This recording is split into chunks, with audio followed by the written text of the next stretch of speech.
Bismillahirrahmanirrahim. Assalamualaikum warahmatullahi wabarakatuh.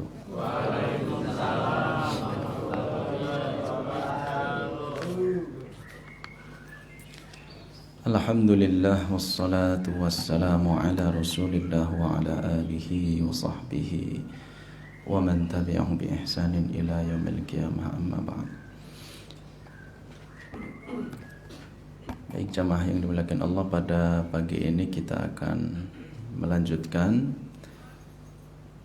pembahasan kitab fikih gitu. Kemarin sampai pada rukun salat ya, rukun salat yang keempat, yaitu qiraatul Fatihah, belum selesai. Baik. Rukun salat yang keempat yaitu membaca surat Al-Fatihah. Ini hukumnya ya wajib, sebagaimana hadis di mana beliau sallallahu alaihi wasallam bersabda, la salata liman lam yaqra bi Fatihatil kitab, tidak sah salat orang yang tidak membaca surat Al-Fatihah. Nah, hadis ini sighahnya atau bentuknya yaitu ada nakirah dalam bentuk siyaqun nafi. Bentuknya nakirah salat di situ, maka menunjukkan semua salat, baik itu salat munfarid atau salat berjamaah, salat jahriyah maupun sirriyah, termasuk salat jenazah. Maka dalam pendapat Syafi'iyah, hukum membaca surat Al-Fatihah adalah wajib. Nah, pada kesempatan kali ini kita akan membaca bagaimana perincian fikih dari ulama Syafi'iyah terkait tentang penjelasan hadis tersebut, yaitu la salata liman lam yaqra bi Fatihatil kitab. Maka kemudian menjelaskan hadis tadi disebutkan bahwa ketika membaca surat Al-Fatihah, maka di situ ada surutnya, ada beberapa syaratnya. Ya, kemarin sudah kita sebutkan, di antaranya adalah qiraatuha halal qiyam. Jadi wajib membaca surat Al-Fatihah itu harus dalam posisi berdiri. Ini dalam kondisi normal ya. Tentu kalau bukan kondisi normal, sakit dan semacamnya, ini ada rukhsah di situ. Tapi dalam kondisi normal, maka wajib membaca surat Al-Fatihah dalam keadaan berdiri. Nah, ini penting untuk kita perhatikan, karena ada beberapa yang kita dapati orang-orang yang sholatnya terburu-buru ya, terburu-buru sampai kemudian belum selesai surat Al-Fatihah dia sudah ruku atau hampir ruku. Nah, dalam pendapat Syafi'iyah ini tidak boleh, bahkan dianggap tidak sah. Contoh nyatanya adalah pada rakaat ketiga dan keempat gitu. Mungkin kalau rakaat pertama, kedua itu ada fasal, karena setelah membaca Al-Fatihah kan membaca suratan. Jadi ada jeda di situ. Enggak mungkin dia menyelesaikan bacaan Al-Fatihah ketika hampir ruku atau sudah mendekati ruku. Tapi kejadian ini bisa jadi terjadi ketika dia pada rakaat ketiga maupun keempat. Ya, karena di situ kan hanya membaca surat Al-Fatihah. Kalau dia terburu-buru kemudian belum selesai Al-Fatihah tapi sudah Allahu Akbar, sudah hampir ruku kemudian Allahu Akbar, maka menurut ulama Syafi'iyah ini tidak memenuhi syarat untuk membaca surat Al-Fatihah. Kenapa? Nanti kita kaitannya adalah kepada posisi ruku. Dulu waktu kita berbicara masalah wudu, sunnah-sunnah wudu, itu ada yang namanya aslu sunnah. Kapan seseorang dianggap minimal mendapatkan sunnah wudu. Sebagai contoh untuk pengulangan adalah ketika tamat madha, ketika berkumur-kumur. Minimal mendapatkan sunnah berkumur-kumur itu adalah idkhalul ma fil fam. Itu aja. Jadi ketika seseorang memasukkan air ke dalam mulut, itu sudah dianggap tamat madha atau mad madha gitu ya. Itu aslu sunnah atau minimal mendapatkan kesunahan wudu. Tapi kalau ingin yang sempurna, di situ ada adarul ma fihi wa majjahu gitu kan. Dia harus memutar-mutar, berkumur-kumur seperti ketika biasa kita lakukan, maka itu yang paling sempurna. Nah, nanti dalam ruku pun demikian. Di sini ada pendapat bahwa nanti ada aqallul fardi, minimal kefarduan ruku itu seperti apa dan maksimalnya seperti apa. Nah, ini kaitannya dengan bacaan surat Al-Fatihah. Kenapa? Karena konsekuensinya ini cukup luar biasa sebenarnya, ketat sekali. Konsekuensinya adalah bahwa sholat tersebut dianggap tidak sah jika Al-Fatihah dianggap tidak sah karena tidak memenuhi syaratnya. Saya ulangi, jika bacaan surat Al-Fatihah tidak dianggap sah karena tidak memenuhi syaratnya yang ditetapkan, maka konsekuensinya rakaat tersebut tidak sah. Jika satu rakaat tidak sah, maka sholatnya tidak sah. Nah ini, jadi cukup ketat. Yaitu terkait membacanya harus dalam keadaan berdiri. Ya. Kaitannya apa? Dalilnya apa? Yaitu di mana beliau SAW disebutkan dalam sebuah hadis, nahan Nabiyyu SAW an qiraatil Qur'ani fir ruku' wasujud. Beliau melarang membaca Al-Quran ketika sujud maupun ketika ruku. Nah, sehingga posisi membaca surat Al-Fatihah di mana itu hukumnya wajib, itu harus betul-betul sempurna dalam kondisi betul-betul berdiri. Selesai membaca Al-Fatihah, maka berdiri yang sempurna, baru dia kemudian pindah kepada rukun yang lain. Nah, itu kaitannya. Maka ini harus kita berhati-hati supaya maka ini motivasi bagi kita kalau sholat jangan buru-buru. Jangan buru-buru. Selesaikan bacaannya dari setiap bagian-bagian sholat, kemudian baru pindah kepada bagian yang lain. Apalagi nanti kaitannya dengan kalau sudah masuk rukun terkait tumak ninah. Apa itu tumak ninah? Maka sebenarnya ini nikmat sekali ketika benar-benar beliau mengatakan arihna bis shalah, istirahatkan aku dengan salat ya Bilal. Karena memang istirahat beliau itu adalah ketika salat, menikmati betul karena setiap bacaannya, setiap gerakannya itu betul-betul dimaknai, difahami dan betul-betul diresapi oleh beliau SAW, dan ini tentunya harus menjadi yang harus kita teladani dari beliau SAW. Kemudian kemarin di sini juga disebutkan syarat yang kedua itu harus membaca qiraatu jami'i hurufiha wa jami'i tasdidatiha. Jadi semua hurufnya, sifatnya, makharijnya dan tasdidnya itu harus betul-betul sesuai. Dalilnya apa ya? Karena Nabi mendapatkan talaqi atau Nabi mendapatkan surah Al-Fatihah itu adalah talaqi langsung yang diajarkan oleh malaikat Jibril. Sahabat mendapatkan bacaan Al-Fatihah itu langsung talaqi, tatap muka kepada beliau SAW. Maka sampai kepada kita pun harus utuh. Sehingga ini pun menjadi catatan bagi kita. Kita harus terus belajar memperbaiki bacaan Al-Fatihah kita.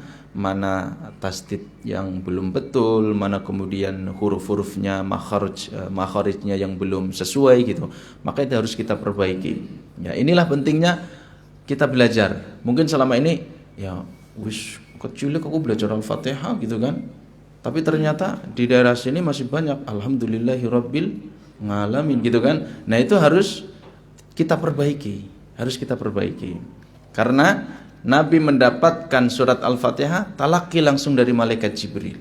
Malaikat Jibril mendapatkan wahyu itu langsung dari Allah Subhanahu wa taala. Maka ini menjadi syarat yang ditetapkan oleh ulama Syafi'iyah. Kemudian yang ketiga tertib. Tertib itu berurutan.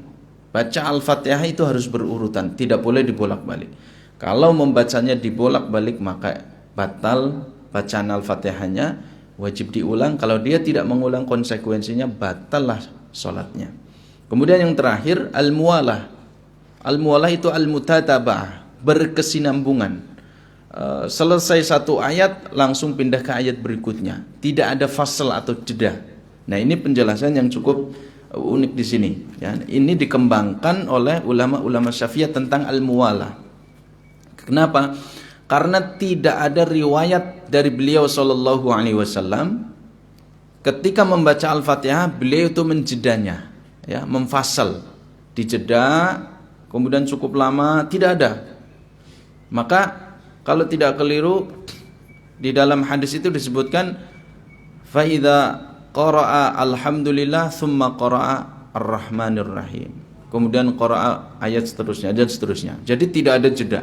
Riwayat itu disebutkan satu persatu ayat itu diriwayatkan. Maka tidak ada jedanya, tidak ada pembelahnya yang cukup panjang. Maka terkait mualah ini, ya, di sini disebutkan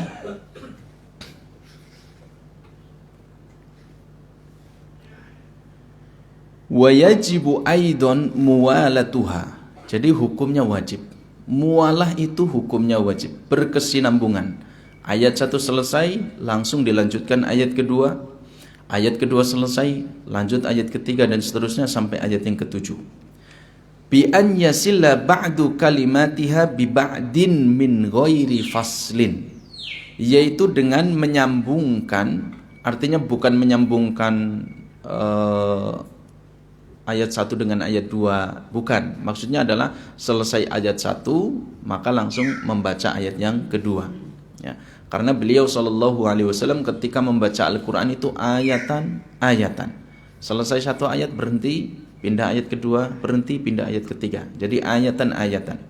Yang dimaksud di sini bi an yasila ba'du kalimatiha bi ba'din min ghairi faslin. Artinya selesai ayat yang pertama langsung pindah ke ayat berikutnya tanpa ada fasal, tanpa ada pembeda, pembelah, penjeda. Illa biqadri tanafus, hanya jedanya itu seukuran untuk mengambil napas.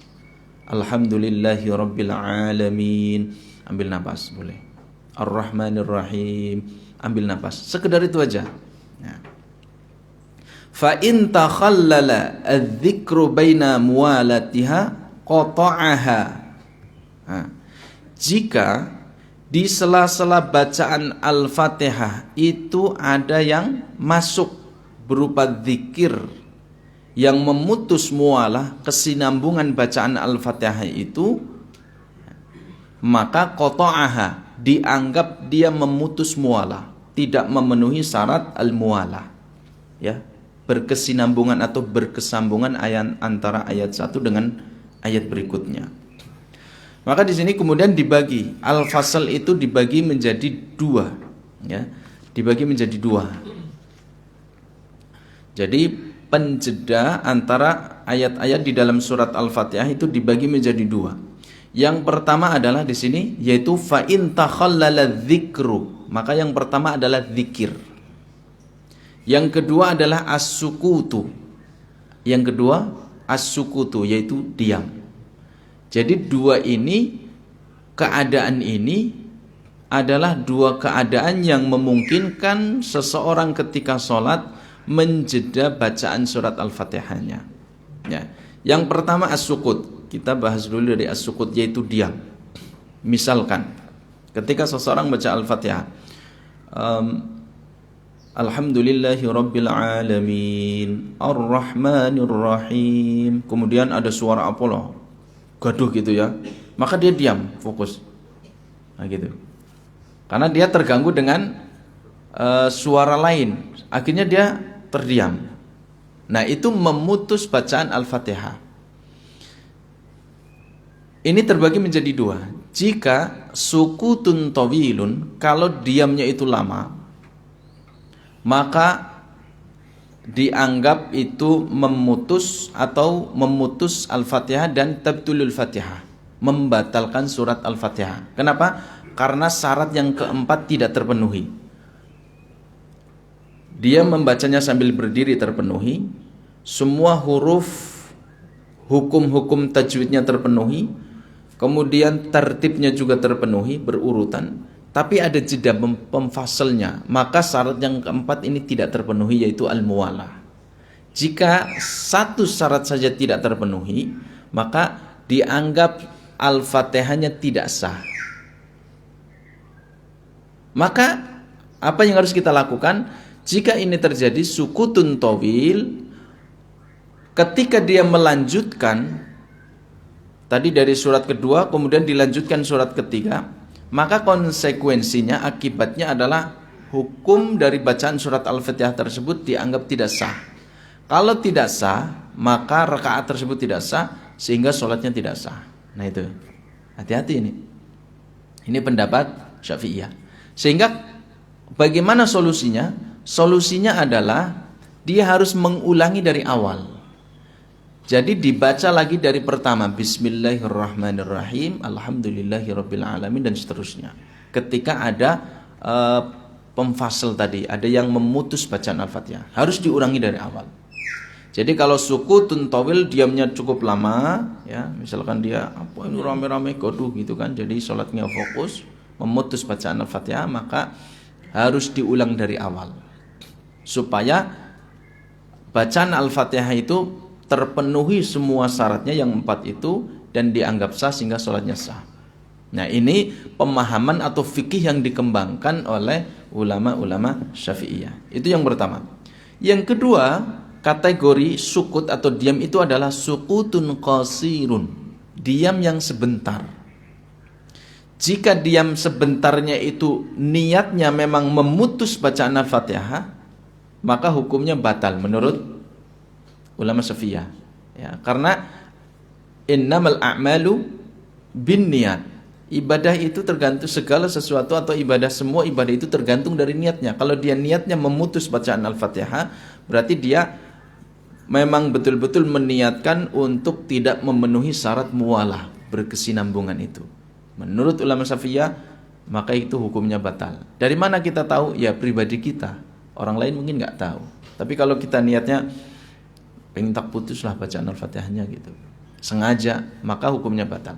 Tapi kalau tidak ada niat seperti itu, dia hanya terdiam sebentar, misalkan kaget suara apa, terdiam sebentar, maka tidak dianggap memutus bacaan Al-Fatihah, dan dia boleh melanjutkan bacaan surat Al-Fatihah, hukumnya sah, tidak perlu diulang dari ayat yang pertama.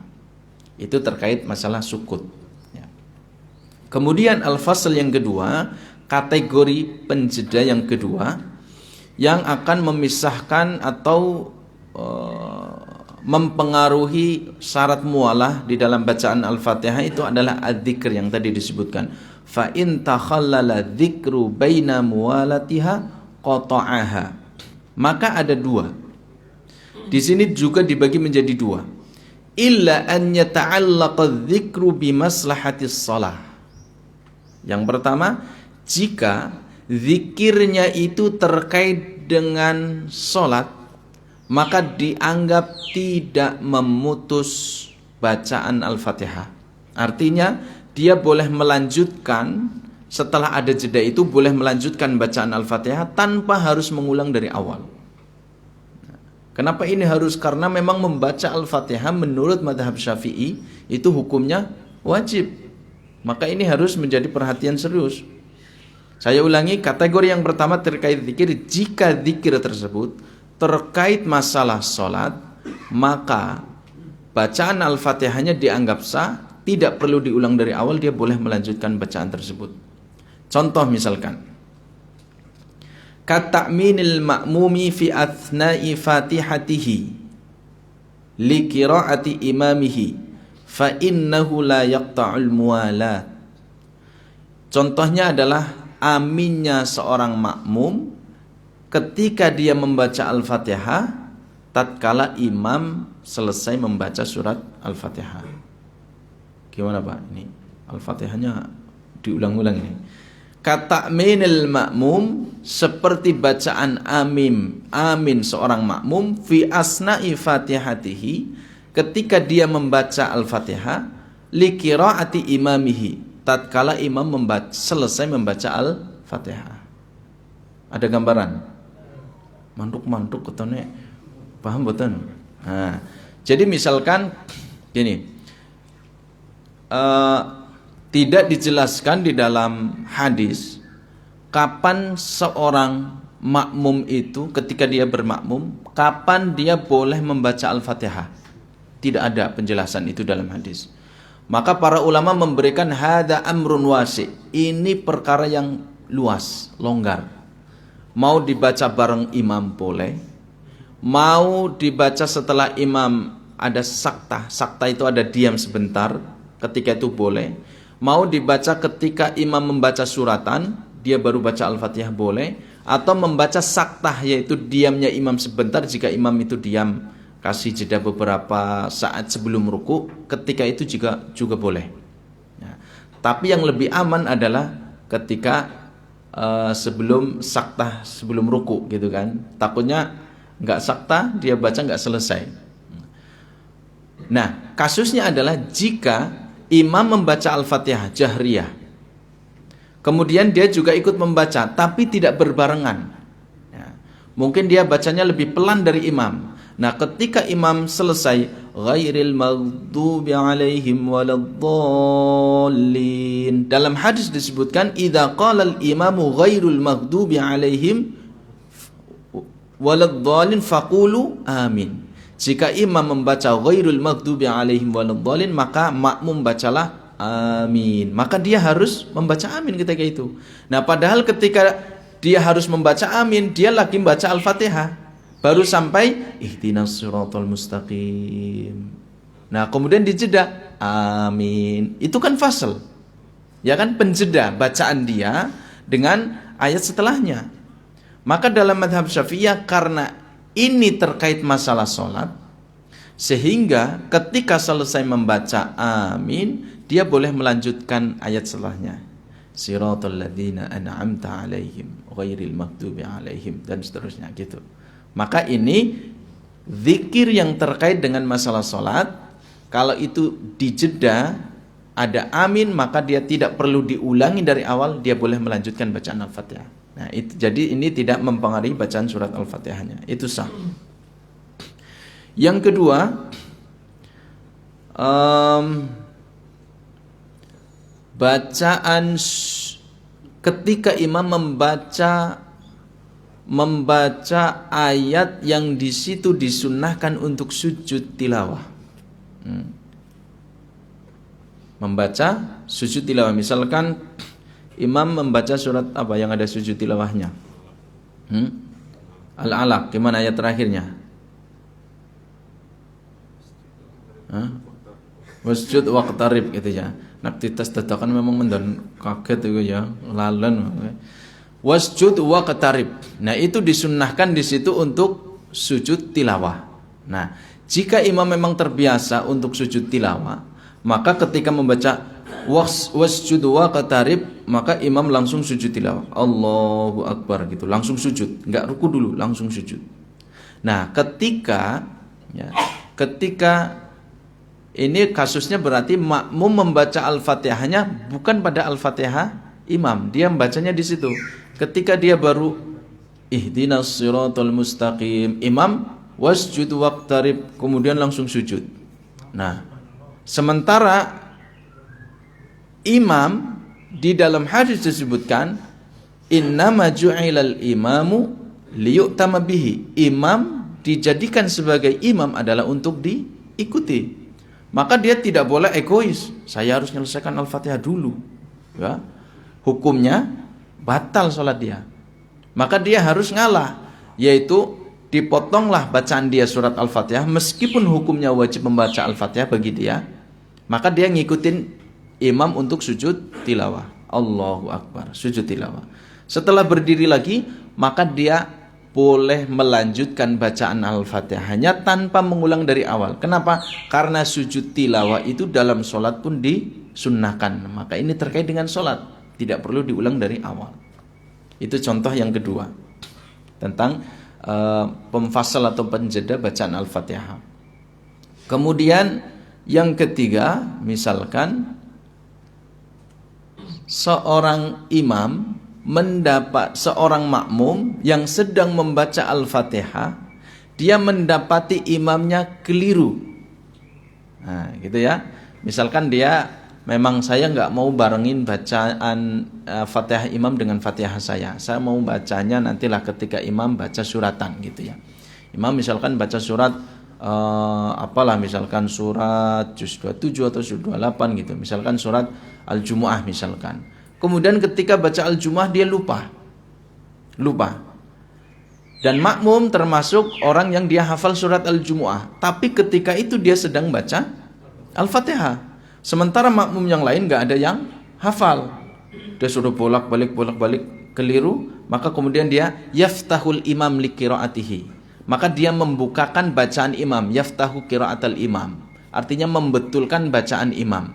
Yang konsekuensinya memutus bacaan surat Al-Fatihah dia, di mana syarat muwalahnya tidak terpenuhi karena ada jeda tadi. Maka menurut ulama Syafi'iyah ini hukumnya sah. Dia setelah memfatah atau membetulkan bacaan imam, dia lanjutkan bacaan Al-Fatihahnya tanpa diulang dari awal. Kenapa? Karena membetulkan bacaan imam itu termasuk bagian dari sholat. Nah, itu bagian dari sholat. Itu yang ketiga. Kemudian yang keempat contohnya adalah ketika dia membaca surat Al-Fatihahnya memilih ketika imam sedang membaca suratan. Nah, disebutkan di dalam sebuah hadis bahwa beliau sallallahu alaihi wasallam idza marra bi ayatin fihi tasbih sabbaha. Jika beliau membaca surat yang di dalamnya ayat-ayat itu menjelaskan tentang memuji Allah, maka beliau akan memuji Allah, akan bertasbih. Misalkan sabbihisma rabbikal a'la, maka kemudian kita boleh membaca subhanallah berdasarkan hadis itu. Jadi Nabi kalau membaca surat, membaca ayat yang di situ ada isinya memuji Allah, maka beliau akan memuji Allah, termasuk di dalam salat. Kemudian wa idza marra fi ayatin bi ayatin fihi soal, jika beliau melewati satu ayat yang isinya adalah permohonan, maka sa'ala, beliau akan memohon kepada Allah. Misalkan ihdinas siratal mustaqim, maka ada sebagian ulama yang menafsirkan di situ bisa kita memohon kepada Allah. Nah, kemarin kita hadisnya sudah kita sebutkan keutamaan surat Al-Fatihah. Wali abdi ma sa'ala, ketika hambaku membaca ihdinas siratal mustaqim wali abdi ma sa'ala, dia akan mendapatkan apa yang dia minta. Ya Allah, berilah kami jalan yang lurus, jalan yang mustaqim. Maka hamba akan mendapatkan apa yang dia minta, doa itu. Nah, idza marra fihi bi ayatin fihi soal sa'ala, jika di situ Nabi membaca ayat yang isinya adalah permohonan kepada Allah, maka beliau akan memohon kepada Allah. Nah, maka di sini seseorang sebagai makmum dia boleh berdoa ketika dia sambil mendengarkan bacaan imam. Maka dia boleh berdoa, Allahumma, misalkan tentang surga misalkan ya, Allahumma inna nas'alukal jannata misalkan. Kemudian yang ketiga, wa idza marra bi ayatin fihi adzab ista'adha. Jika Nabi membaca satu ayat yang di situ ada disebutkan azab-azab, siksaan neraka, maka beliau akan berlindung. Maka boleh kita berlindung di situ. Ini zikir dengan syarat memakai bahasa Arab. Misalkan di situ disebutkan tentang kengerian siksa api neraka, maka boleh kita membaca dalam lisan kita secara lirih, Allahumma ajirna minan nar, Allahumma inni a'udzubika minan nar. Boleh sambil meresapi bacaan imam.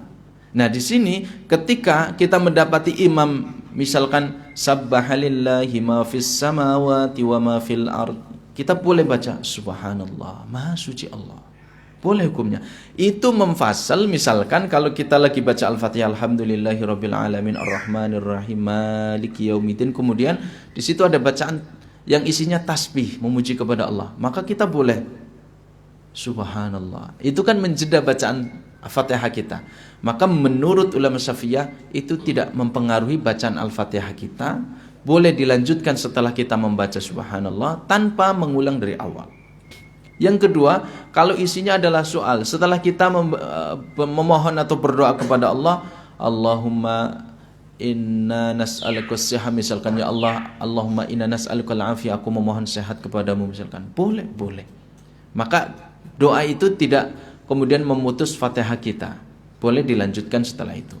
Termasuk kalau tadi ada bacaan yang isinya adalah meminta perlindungan kepada Allah. Nah, ini adalah beberapa contoh kasus hal-hal zikir yang memutus bacaan Fatihah namun tidak mempengaruhi terhadap keabsahan Fatihah kita sehingga bisa dilanjutkan bacaan Fatihah kita. Nah, yang kedua, ada zikir-zikir tadi Wa in takhallala dzikru baina muwalatiha qata'aha. Yang dimaksud di sini, jika zikirnya itu menyela atau menjeda bacaan Al-Fatihah, maka itu akan memutus bacaan Al-Fatihah. Akan dianggap bacaan Al-Fatihahnya tidak sah. Contohnya apa? Contohnya adalah ketika seseorang bersin. Nah, bersin.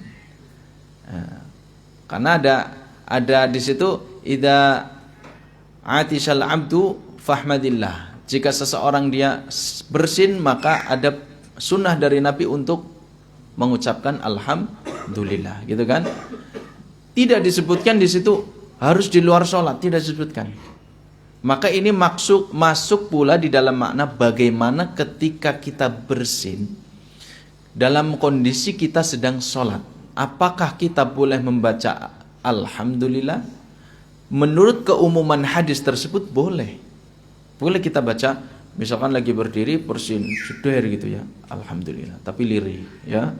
Jangan cudur, alhamdulillah gitu ya. Kaget semua gitu. Lirih saja. Nah, kasusnya adalah ketika kita sedang baca Al-Fatihah, ihdinas siratal mustaqim, gitu kan? Alhamdulillah. Nah, berarti kan ada jeda zikir itu. Nah, zikir jeda alhamdulillah di sini tidak terkait dengan sholat. Maka kalau kita membaca alhamdulillah karena bersin dan kita sedang membaca Al-Fatihah, maka menurut pendapat ulama Syafi'i harus diulang dari awal. Karena bacaan zikir alhamdulillah ini tidak terkait dengan sholat. Karena itu terkait dengan al-atis, yaitu orang yang bersin. Itu yang pertama. Contoh yang kedua yaitu ijabatul muadzin. Nah, ijabatul muadzin. Misalkan kita sedang sholat sunnah misalkan, di tempat lain atau di masjid lain baru adzan. Dan kalau banyak misalkan yang dalam hadis itu kan Nabi SAW mengatakan idza sami'tumul muadzina faqulu mithla ma yaqul.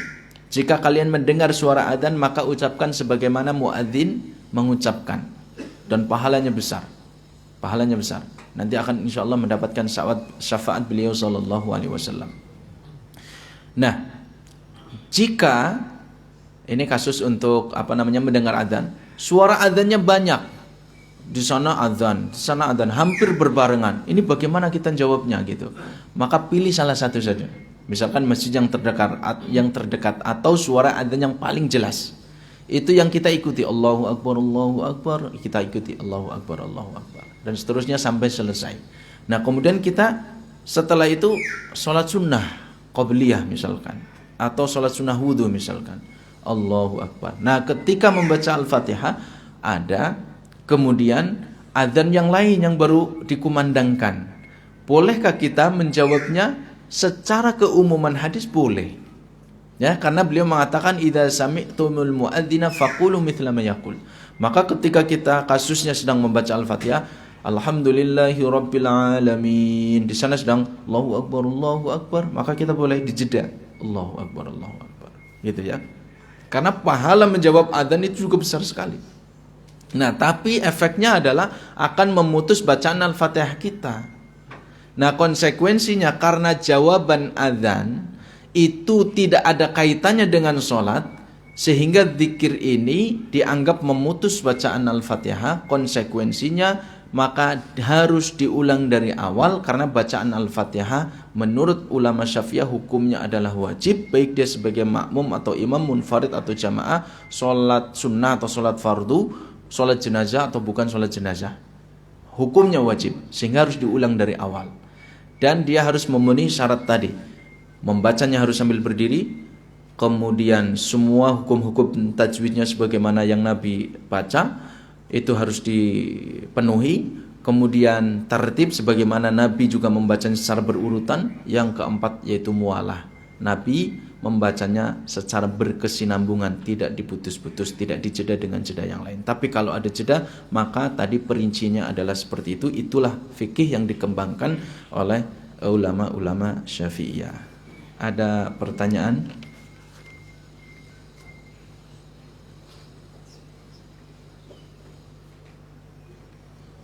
Monggo, ada pertanyaan, senyum-senyum kayaknya ada yang menurut aku takon isin tuh dulu. Monggo, Pak Haji. Kalau ada apa namanya misalnya di HP kan ada azan gitu. Azan waktu sholat itu kan harus dijawab sama aja hukumnya apa beda dengan yang ada di masjid? Iya. Baik. HP yang adzan gitu ya. Berarti nanti yang dapat pahala adzan HP ya. Pahala adzan itu besar sekali ya. Nanti di akhirat itu orang yang suka adzan lehernya akan panjang. Masa HP-nya yang panjang nanti kan gitu. Nah, bagaimana nih kasusnya untuk menjawabnya? Biasanya orang yang megang HP ketika adzan dimatikan, gitu kan? Maka itu tidak mewakili adzan 100%. Ya, tidak mewakili adzan 100%. Demikian juga tentunya tidak mewakili 100% ketika itu menjadi rekaman, ya, rekaman. Misalkan di masjid, ini ayo adzan mas, lah kurawani nggak pede, kenapa suara saya nggak enak gini. Ambil handphone dia, ini udah masuk waktu sholat. Wih, Mas Hendra kaget, bagus banget ini Albiru adzannya siapa gitu ya. Muammar ya, ternyata HP yang adzan gitu ya. Nah, secara umum jika bacaan lafadz adzan itu dibaca utuh, maka kita ikuti. Ya, kita boleh menjawabnya. Karena itu memang adzan gitu ya. Tapi kalau hanya kemudian bunyi kemudian mati, itu seolah-olah tidak mewakili adzan. Tapi beda misalkan kalau di televisi atau di radio, itu kan memang disetel utuh gitu ya. Maka kita ikuti, artinya kita menjawab adzan. Tapi kalau di handphone itu memang orang menyalakan itu bukan untuk adzan, tapi hanya sekedar notifikasi ya. Notifikasi aja gitu. Maka nggak perlu ya, tidak perlu. Andai mau menjawabnya ya insya Allah dapatlah dia pahala meskipun nggak sebanyak kalau dia menjawab adzan yang jelas gitu ya, yang sempurna, dibaca sempurna gitu. Yang lain ada pertanyaan? Ya. Kirain mau bertanya tadi. Lempangin baju kayak gitu. Waduh, gitu. Nggak ada ya. Jadi kesimpulannya ini selesai untuk Al-Fatihah. Kemarin kan tartib membaca Al-Fatihahnya sudah diurutkan, sudah ya. Jadi harus sempurna bacaan Al-Fatihahnya. Kalau nggak bisa, nah urutannya gitu. Kalau nggak bisa maka dia harus diganti dengan ayat lain yang jumlahnya sama dengan huruf Al-Fatihah. Kalau nggak bisa, ya setidaknya dia berdiri selama dia baca Al-Fatihah dan seterusnya. Jadi itu syarat-syaratnya terkait masalah Al-Fatihah, termasuk di sini syarat membaca Al-Fatihah yang harus kita perhatikan bersama-sama. Intinya kesimpulannya adalah ini mengajarkan kepada kita sholatnya jangan buru-buru. Jangan buru-buru, nikmati, pelajari kembali bacaan-bacaan Al-Fatihah, resapi apa makna-makna di dalamnya, pelajari kembali tentang keutamaan membaca Al-Fatihah dan seterusnya. Maka ini akan menjadikan modal bagi kita untuk semakin khusyuk ketika kita sholat, dan ini akan menjadikan energi yang besar untuk merubah kehidupan kita dan tentunya efek kita terhadap amal-amal yang lain, karena sholat itu menjadi barometer bagi amal ibadah yang lainnya. Nanti di akhirat amal ibadah yang pertama akan dihisab oleh Allah adalah masalah sholatnya. Maka kita terus berusaha untuk memperbaiki kualitas sholat kita, dari Al-Fatihahnya, dari bacaan takbirnya dan seterusnya. Nah setelah itu insya Allah ini akan memberikan efek kepada kualitas ibadah-ibadah kita yang lainnya. Demikian kurang lebihnya, mohon maaf. Aqulu qouli hadza subhanakallahumma wa bihamdika asyhadu an la ilaha illa anta astaghfiruka wa atubu ilaik. Assalamualaikum warahmatullahi wabarakatuh.